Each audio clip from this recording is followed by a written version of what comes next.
Պատրաստ ենք այդ ամեն ինչը հնչեցնել 10,000 դրամ առանց տոմս ուղևար երթևեկելու համար եւ 15,000 դրամ մեկ ուրիշի տոմսով երթևեկելու համար։ Եթե քաղաքացին չի ուզում, մեր ներկայությունով իր կարծիքը չի փոխելու։ Վարորդներ տեղի տալով ղեկավարների իրենց ղեկավարների ճնշումներին գնում են քաղաքացիների հետ, այսպես ասենք, կոնֆլիկտի ճանապարհով։ Բարև ձեզ Արմյուրի հարգելի հետևորդներ, այսօր մեր տաղավարում հյուրընկալվել է Մայր Հայաստան դաշինքի անդամ Մանուկ Սուքիասյանը, բարև ձեզ պարոն Սուքիասյան։ Բարև ձեզ։ Շնորհակալ եմ մեր տաղավարում հյուրընկալվելու համար եւ ձեզ հետ ուզում եմ քննարկել կարևոր թեմա տրանսպորտի ուղևորցի 150 դրամը կրկին օրակարգում է, ինչ սպասենք վաղվա քաղաքապետարանի նիստից։ Շնորհակալ եմ հրավերի համար, նախ պիտի արձանագրենք, որ այս նախագիծը մենք մուտք ենք արել այն ակնկալիքով, որ քանի դեռ չի քննարկվել 17,000 երևանցու ստորագրահավաքի արդյունքում ձևավորված նախագիծը, կասեցվի թանկացումը։ Իրենք բոլորը տեսան, որ 17,000 երևանցու ստորագրությամբ նախագծի քննարկումից ուղղակի ճողոպրեցին, նրանց քաջությունը չբավականացրեց, հերթական անգամ խնդիրը քննարկել, գնագոյացումը, տրանսպորտային համակարգի տիրող վիճակը եւ երևանցիների համար փաստարկներով, հակափաստարկներով հանդերձ գալ եւ փորձել հիմնավորել։ Նիստը տապալեցին եւ ըստ օրենքի պահանջի արդեն սույն նախագիծը եկավ դրանից հետո։ Հիմա կրկին օրենքի պահանջից ելնելով նախագիծը ներառվել է ավականու նիստի օրակարգ, որպես զեկուցվող հարց եւ պիտի ասեմ, որ այն արգումենտները, այն վիճակագրությունը, այն թվաբանությունը, որ մենք պատրաստվում ենք հնչեցնել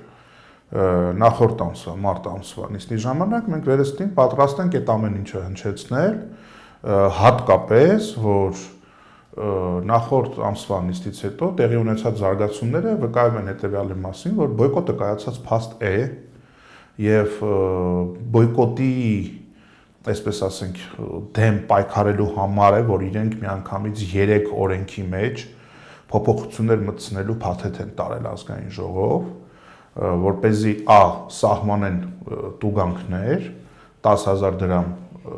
առանց տոմս ուղևար երթևեկելու համար եւ 15,000 դրամ մեկ ուրիշի տոմսով երթևեկելու համար,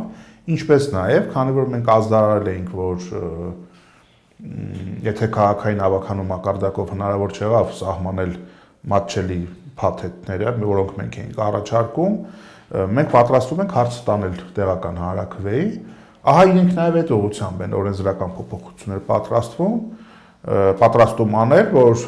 տրանսպորտի ուղևորցը դարձնեն տեղական վճար, որը ենթակա չէ հանրաքվեով կարգավորվելուն։ Այսինքն իրենց, այսպես ասենք, ուժը, իրենց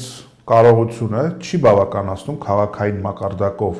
դիմակայել Մայր Հայաստանի բերած նախաձեռնություններին, իրենք օգնության են կանչել պարլամենտական իրենց գործընկերներին, որպեսզի նրանք էլ իրենց հերթին արդեն օրենսդրական արգելափակումներ դնեն, որպեսզի հնարավոր լինի բացի ավտոբուսներում մարդկանց վարորդների կողմից բարոյական այդ ճնշման ենթարկելուց, ահա նաև օրենսդրական գործիքակազմով կարողանան քաղաքացիների բոյկոտը եւ ընդվզումը, այսպես ասենք, ճնշել։ Ու այդ առումով կարելի ասել, որ մեր պայքարը շարունակվում է եւ անցած 1 տարին ցույց տվեց, որ կամքի եւ գրագիտության պարագայում քաղաքական ուժը կարող է հետևողականորեն գնալ իշխանությունների տարաբնույթ փնթիությունը, մսխումները, վատնումները, այսպես ասենք, ընդհանուր մինչև կրիմինալ պարունակող մեծ ֆինանսական շրջանառությունները բացահայտելու եւ քաղաքական եւ հանրային եւ իրավական տիրույթներում կռիվ տալու, ահա այդ ճանապարհով, որ ես վստահ եմ շատ երևանցիների է օգնել, որ ավելի լիարժեք պատկերացում կազմեն, ավելի խորը համոզմունք ունենան, որ այս իշխանությունները ապիկար կառավարիչներ են, որ այս իշխանությունները ընդհանրապես մարդուն դարձնում են տուգանքի մատերիալ, այս իշխանությունները գնում են տոտալ թանկացումների, հարկերի վերանայում, турքերի վերանայում, ահա այդ ամեն ինչը դառնալու է այն սոցիալական գիծ քաղաքական բազան, որը այս իշխանություններին ուղարկելու է իրենց համապատասխան տեղը, իսկ իրենց համապատասխան տեղը պատմության առնվազն ետնախոսն է։ Պարոն Սուքիասյան, դուք ձեր խոսքում բոյկոտից խոսեցիք, մենք տևական ժամանակ էին ճահազանգեր ենք ստանում շատ քաղաքացիներից, որ նրանք վախենում են բոյկոտել, քանի որ մտածում են, որ իրենց ինչ որ վնաս կարող են հասցնել հենց մեկը տուգանքները եւ նշում են, որ դուք բոյկոտի կեսից մենակ թողեցիք իրենց, ինչու միայնակ թողեցիք քաղաքացիներին։ Տեսեք, բոյկոտը ինքնին դա քաղաքացու սոցիալական վարքագիծն է։ Այսինքն եթե քաղաքացին չի ուզում, մեր ներկայությունով իր կարծիքը չի փոխելու։ Ինչ վերաբերում է ձեր ասած դեպքերի, մենք գրեթե ամեն օր ստանում ենք ահազանգեր, որ կոնկրետ համարանիշի վարորդը,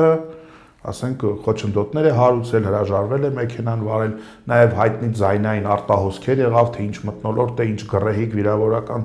բառամթերքով են խոսում իրենք քաղաքացիների հասցեին։ Ինչ վերաբերում է միայնակ թողելուն, ես կատեգորիկ համաձայն չեմ դրա հետ։ Մենք հունվար ամսից սկսած գրեթե շուրջ 2 ամիս առավոտյան սառնամանիքից սկսած նաև երեկոյան ժամերին մեր ամբողջ խմբակցությունով եղել են քաղաքացիների կողքին եւ եթե կա բոյկոտի պահանջարկը, այդ 2 ամիսը բավարար էր, որ թափանիվ ինքնուրույն աշխատի, ինչը հիմա տեղի է ունենում։ Եթե քաղաքացիները հակված չէին, մենք ուզում ենք տարին 12 ամիս մտնենք բոյկոտ քարոզենք, ոչինչ չէր փոխելու։ Մենք մեր անելիքը արել ենք եւ հենց միայն այն, որ իրենք արդեն մտնում են պարլամենտ օրենք փոխելու, խոսում են մասին, որ բոյկոտը կարացել է։ Այո, շատ դեպքերում շատ վարորդներ տեղի տալով ղեկավարների իրենց ղեկավարների ճնշումներին գնում են քաղաքացիների հետ, այսպես ասենք, կոնֆլիկտի ճանապարհով, որ այո, շատերը կարող է պատրաստ չլինեն այդ կոնֆլիկտի, հա, ընդունում եմ, նորմալ է, մարդկային է, կարող նաև այդպես լինի, բայց վիճակագրությունը դաժան փաստ է եւ այսօր է տեղի ունեցած գործակարգավարական նիստի ժամանակ, երբ որ հրապարակվում են գանձումների թվերը, դու տեսնում ես, որ բոյկոտը աշխատում է։ Բայց նվազել է թիվը։ Հիմա ես ձեզ ասեմ, զուտ թվաբանորեն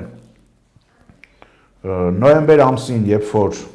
իրենք հայտարարեցին, որ իբրև թե անցել են միասնական տոմսայինի եւ կանխիկը վերացել է, նախ հայգերների մասով դա սուտ էր, հայգերները շարունակում էին կանխիկ ստանալ վարորդները, բայց նոյեմբեր ամսին եղել է գործակարգավարականներ, որ ընդհանուր մինչև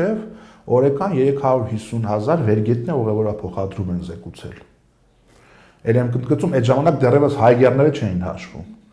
350,000 վերգետնյա, մետրոն էլ չենք հաշվում։ Այսօր տեղի ունեցած գործակարգավարականի ժամանակ հնչեցված թվերը հետևյալն են, էլի մետրոն չհաշված, օրական շուրջ 275,000։ Ես խոսում եմ դեռևս իրենց նոյեմբեր ամսվա, ես այս ամսվա տվյալների տարբերության մասին, դեռևս չեմ խոսում այն մասին, որ իրականում ուղևորափոխադրումների թիվը շատ ավելի մեծ է Երևանում։ Ես հիմա նաև պատրաստվել եմ այդ առումով որոշակի թվաբանություն, որ կուզենայի կիսվել երևանցիների հետ, ուրեմն Երևանի ըստ Երևանի քաղաքապետարանի պաշտոնական կայքի 2019 թվականին առանց մետրոյի միայն վերգետնյա ուղևորափոխադրումները կազմել են օրական 478,948։ Այսինքն տեսեք, անգամից 19 թվականի ցուցանիշներին դեռևս գանձումները չեն հասել։ Իսկ դա խոսում է բոյկոտի մասին։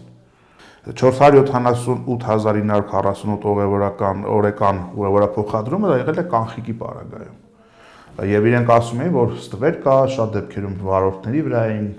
գցում այդ ամենը, վարորդներն էլ հայտնի գործադուլի ժամանակ ասեցին,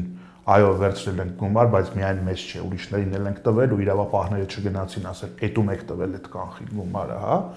Այսինքն կանխիկի պարագայում, որտեղ կամ ստվերի մեծ չափաբաժին, արի ուտես, որ 478,000 ուղևորափոխադրում է ֆիքսվել օրական։ Այս պարագայում, որ ասենք կանխիկը վերացել է, իրենք ֆիքսում են առ այս պահը լավագույն դեպքում այսօրվա տվյալներով օրական 275,000։ Տեսեք ինչ ահռելի տարբերություն կա։ Հոտ 19 թվականի ամենամատ չի փոքրացել քաղաքի բնակչությունը։ Դեռ մի բան էլ ավել են մեր, շատացել է։ Իրենց ազգադավ քաղաքականության հետևանքով Արցախի մեր հայրենակիցներն են շատերը տեղափոխվել։ Այս հսկայական 10,000-ավոր շինթույլտվությունները, որ տալիս են քաղաքի մեծացման մասին է խոսում, այսինքն ջրամատակարարումը չի բավականացնում, էլեկտրամատակարարումը չի բավականացնում, նշանակում է քաղաքի ծավալները մեծացել են, հետևաբար բնակչությունը, այսինքն տրանսպորտից օգտվողների թիվը նաև մեծացել է։ Իրենք էլ Թելսելի հետ պայմանագիր են կնքել 600,000 ուղևորափոխադրման մասին։ Հիմա երբ որ այս թվերը համադրում ենք եւ նայում ենք իրենց այսօրվա տված հաշվետվությունը ուղևորափոխադրման ծավալների վերաբերյալ, ակնհայտ է դառնում, որ բոյկոտը առավել քան երբևէ աշխատում է։ Հիմա կարող է որոշակի տենդենց ինչ-որ բան լինի, թվերը փոփոխական լինեն, բայց այլ բան քան բոյկոտը չէր կարող իրենց հարկադրել մտնել պարլամենտ եւ տուգանք սահմանել, ընդդիմությանն էլ զրկել տեղական հանրաքվեի գնալու ճանապարհով ուղևորավար սահմանելու այդ հնարավորությունից, այդ ամենը խոսում է բոյկոտի կայացվածության մասին, այնպես որ նման կարծիք ունեցողները թող այս թվերով համոզվեն եւ չմտածեն, որ ավականուն դիմադիր անդամները մշտապես ավտոբուս նստելով է, որ պետք է բոյկոտի այդ երևույթը ցցուն դարձնեն։ Բոյկոտը ինքնաշխատ ամենօրյա սոցիալական վարքագիծ է։ Հիմա տարբերակները շատ են բոյկոտի։ Հիմա ասենք օրինակ դիցուկ մի դեպք ասեմ, մարդիկ օգտագործածը վերցնում են, մոտեցնում են վալիդատորի մերժում են, նստում են ձեր վալիդատորի խնդիրն է։ Դա սոցիալական ընդդիմացման ձև է։ Ես վստահ եմ, որ 100 դրամ ուղևորավարձ պահպանելու դեպքում, իսկ մեր նախագծով 100 դրամ եւ միասնականով ավելի էժաներն է լինելու, մարդիկ ուղղակի շատ է չեն էլ դիմի այդ քայլին։ Պատկերացրեք, ասենք, չգիտեմ, 35-40 հազար դրամ ստացող թոշակառու, որ ասենք տարիներ շարունակ երթևեկում էր տրոլեյբուսով, որի ուղևորավարձը 50 դրամ էր։ Հիմա 50 դրամը դարձել են 150 դրամ։ Հիմա թոշակառուին պետք է ասեք, գիտես, քո հացից, ամենօրյա հացից տնտեսի, որ կարողանաս վճարել տրոլեյբուսի վարձ։ Դրա համար նաև նախորդ ժամանակի անբան տրոլեյբուսների ուղևորափոխադրումների թիվն է նվազում։ Ասենք 2 շաբաթ առաջ համա տրոլեյբուսի ուղևորափոխադրումների թիվը նվազել է։ Փաստերը վիճակագրությունը խոսում է, որ այո, բոյկոտը աշխատում է։ Եթե մարդիկ ակնկալում էին, որ մենք պետք է այդպես ամիսներ շարունակ, դրա կարիքը չկա, բոյկոտը ինքնին աշխատում է եւ մենք չենք զլացել ցանկացած բայ, ցանկացած ահազանգով լինել քաղաքացու կողքին։ Վերադառնանք 150 դրամին, կկասեցվի արդյոք 150 դրամը եւ քաղաքացիները կշարունակեն կրկին երթևեկել 100 դրամով, քանի որ ակնհայտ երևում է իշխանությունները նպատակադրված չեն որևէ զիջման գնալ։ Տեսեք, ես պիտի ասեմ, որ ուրբաթ օրը տեղի ունեցած ֆինանսատնտեսական հանձնաժողովի նիստի ժամանակ ԿՊ-ից ու Հանրապետությունից բացի մնացյալ բոլոր ավականիները կողմ քվեարկեցին մեր նախագծին, նախագիծը ստացավ դրական եզրակացություն, ինչը լավատեսության հիմքեր է ներշնչում, որ լիագումար նիստի ժամանակ նույնպես նախագիծը կստանա համապատասխան թվով ձայներ եւ մեր նախագծի հիմքում դրված է ոչ թե ապրիորի կասեցնել, այլ կասեցնել մինչև 26 թվականի մարտի 1-ը, որպեսզի 1 տարվա կտրվածքով, նաև սեզոնային գործոնները հաշվի առնելով, հնարավոր լինի հասկանալ ռեալ ուղևորափոխադրումների թիվը, որտեղ առանց այդ թիվը օբյեկտիվորեն ունենալու դու չես կարող ինքնարժեք հաշվել։ Որտեղ դու ցույց ես տալիս 25 թվականի բյուջեով առավել քան 21 միլիարդ դրամի ծախս տրանսպորտային համակարգի վրա, դու ուղևորափոխադրումների թիվը պետք է ունենաս, որպեսզի կարողանաս այդ 21 ավելի քան 21 միլիարդ դրամը բաժանես ուղևորների վրա, որ հասկանաս, թե մեկ ուղևորափոխադրման ինքնարժեքը որքան է կազմում։ Այսինքն շատ օբյեկտիվ, շատ ընդունելի, շատ հասկանալի տրամաբանություն է դրված դրա հիմքում, ես լիահույս եմ, որ նիստը այդուհանդերձ այդ մասին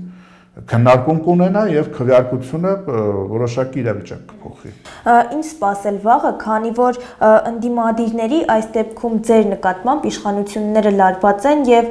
ինչքանով համոզված լինենք, որ նախորդ անգամվա սցենարը չի կրկնվի եւ կրկին քաշքշուկ չի հրահրվի։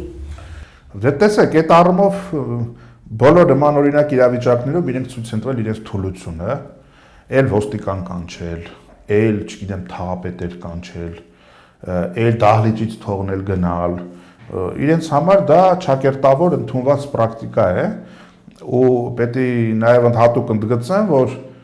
նախորդ նիստից ի վեր մինչև վաղվա նիստը նաև տեղի ունեցել եւս մեկ իրադարձություն, որը պետք է իրենց ել ավելի թույլ եւ անվստահ դարձնի, դա Գյումրու ընտրություններն են։ Գյումրու ընտրությունների ժամանակ էլ իրենք մերժվեցին, ու մոտավորապես ճիշտ այնպես ինչպես Երևանում էին մերժվել, բայց հայտնի իրադարձությունների միջոցով իրենք կարողացան պահպանել այդ աթոռը, մերժվեցին Փարաքարում, մերժվեցին Գյումրիում, ակնհայտ դարձավ, որ հանրությունը խոշոր հաշվով ԿՊ-ին մերժում է եւ եթե վարչական ռեսուրսն էլ հանում ենք, մոտավորապես ինչ որ 10%-ի սահմաններում է իրենց ռեալ վարկանիշը եւ ձեր ասած տրամաբանության մեջ, այո, իրենք նախորդ նիստից մինչեւ հաջորդ նիստը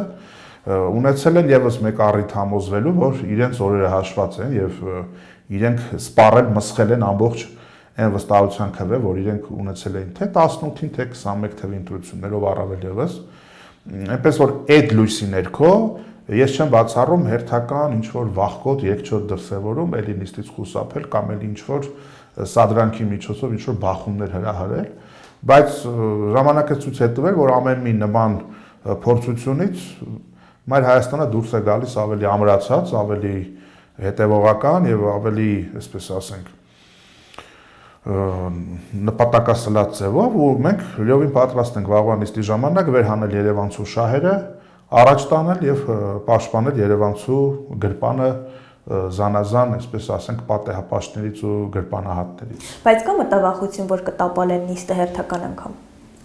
Մենք այս պահին որևիցե կանխագուշակումով չենք ուզում զբաղվել, բոլոր սցենարներն էլ մենք պատրաստ ենք, ընդհանուր մինչև այդ ամենը, այսպես ասենք, իրավական գնահատական եւ ընթացք տալուն։ Այսինքն մենք պլան A, պլան B, պլան C այդ ամեն ինչը քննարկում ենք ունեցել, այո, եւ մենք լիովին պատրաստ ենք վաղվա նիստին։ Իշխանությունները Տիգրան Ավինյանի գլխավորությամբ պնդում են, որ քաղաքացիները դեմ չեն 150 դրամ վճարելուն, քանի որ նշում են, որ ամսվա վերջում ցույց են տալիս հաշվետվությունները, որ քաղաքացիները վճարել են 150 դրամը, եւ շատ հաճախ նշում են, որ տրանսպորտը բարեփոխվել է, սակայն մենք տեսնում ենք եւ ահազանգեր ենք ստանում, որ երկար ժամանակով տրանսպորտ չի լինում, ծանրաբեռնված է լինում բավականաչափ, ինչպես այս ամենը կմեկնաբանեք։ Տեսեք, հիմա հայտնի անեկդոտ կա, որ ասում են ինքն ասում է դու էլ ասա, հիմա ասելով չի, իրենք վճարած ուղևորների հաշվիճակագրությունն են թափահարում, ես էլ քիչ առաջ մկայակոչեցի չվճարած ուղևորների վիճակագրությունը եւ նաեւ հատուկ եմ ուզում ընդգծել, որ այն այդ զգալի մասը, եթե չասենք մեծ մասը վճարողների, յուրաքանչյուրն էլ ասում է, որ մասնավոր զրույցներում, նաև կանգառներում, որ համաձայն չեն, ուղղակի չգիտեմ, անհարմար են զգում, չեն ուզում կոնֆլիկտի գնալ եւ այլն եւ այլն, դրա համար հարկադրված վճարում են։ Հիմա հարկադրանքով կարելի է մարդկանցից ավել տրանսպորտային ուղևորց, այսպես ասենք, պոկել, ներողություն եմ խնդրում այս բառի համար, գույքահարկի տրամաբանության մեջ ավելին նստել ուրիշ ունեցվածքը հաշվել, ասել դե եթե դու ասենք օրինակ պապական ժառանգած տուն ունես կենտրոնում, բայց հիմա այս պահին ունես համեստ ապրուստ, ոնց, թե դու չես կարողանում մեծ գույքահակ տալ կամ տունդ վաճառի կամ վարձով դու գնալ, չգիտեմ, ծայրամասում կամ գյուղում ապրի։ Բանը հասել, այսինքն այդ տրամաբանության մեջ են իրանք, նույնը, ասենք աղբահանության հետ կապված։ Այսինքն իրենք իրականությունից կտրվելու եւ բյուջեն ամեն կերպ բոլոր հնարավոր տարբերակներով լցնելու այդ մոլուցքի մեջ են ու Փաշինյանի այն երեսպաշտությունը, որ պարլամենտում առաջ էր տանում, որ իբրև թե վայ տեսեք հո գրպանները չենք լցնելու, նախ դա էլ մի առանձին հարց է, որ այո դուք հենց ձեր գրպաններն եք լցնում, որովհետև մասնավորապես Երևանի քաղաքապետարանի գործունեության հետ կապված, որ ուղղությամբ նայում ես տենդերներ ու պետգնումներ կամ համայնքային գնումներ, ՔՊ-ի հետ փոխկապակցված մարդիկ են շահում։ Ասենք Լիլան Արմ ՍՊ-ի տնօրենը ՔՊ-ի ցուցակում է, դեռևս չի դարձել ավականի, Երևանյան լճի, ասենք, ինչ որ վերանորոգումը, կամ ասենք Օմնիկոմը, որը այդ պետաղադրամներ ընդունող ավտոբուսներում սարքներ բերում, վարչապետի աշխատակազմի ղեկավարի տեղակալի հետ ընտանեկան բիզնես, չգիտեմ, ասենք Հեքսադան այդ GPS սարքերն է տեղադրում, էլի իրենց հետ փոխկապակցված։ Հիմա նախ դուք իրոք ձեր գրպանն եք լցնում, բայց երբ որ մարդիկ ասում են դուք դրանով բյուջե եք լցնում, այդտեղ խնդիրը ոչ թե այն է, որ բյուջե լցնելու մեջ վատ բան կա, այլ խնդիրը այլ բանի մեջ է, որ այն ուղղություններից, որտեղ դուք պետք է բյուջեն լցնեիք, չեք կարողանում լցնել, որովհետև կյանքը գնալու մարդկանց համար դա դառնում է ավելի դժվար, մարդկանց եկամուտները չեն ավելացել։ Այդ ռուս-ուկրաինական պատերազմի արդյունքում այդ ռեէքսպորտը, որ այստեղից գնում էր, հիմա դա կտրվել է եւ փողի շրջանառությունը քչացել է, Այլ դուք դրա արդյունքում առաջացած վակուումն եք փորձում լցնել քաղաքացու գրպանը մտնելով, դրա մասին է խոսքը, ոչ թե առհասարակ հարկուտուրք վճարելը վատ բան է։ Ցանկացած հարկուտուրք էլ պետք է որոշակի ողջամտություն ունենա, հա, եւ տնտեսվարողի, եւ թոշակառուի, եւ աշխատավարձ ստացողի անդադ մտնել մարդկանց գրպանը հաշվելու ասել դե մի քիչ ավել տու, բյուջեն քո մյուս գրպանն է, դա դեմագոգիայի գագաթտակ է, եւ եթե մարդիկ օբյեկտիվորեն իրենց կարիքները չեն կարողանալու իրենց եկամուտներով հոգալ, դրա արդյունքում առաջանալու է բոյկոտ, ստվեր, հա, հարկերից խուսափել, ու այդպես շարունակ։ Շնորհակալ եմ շատ։ Ես եմ շնորհակալ։ Արմնուրի հարգելի հետևորդներ, այսքանն էինք պատրաստել այս ժամի համար, իսկ մեզ կարող եք հետևել նաև Telegram-յան, Instagram-յան եւ Facebook-յան հարթակներում կհանդիպենք։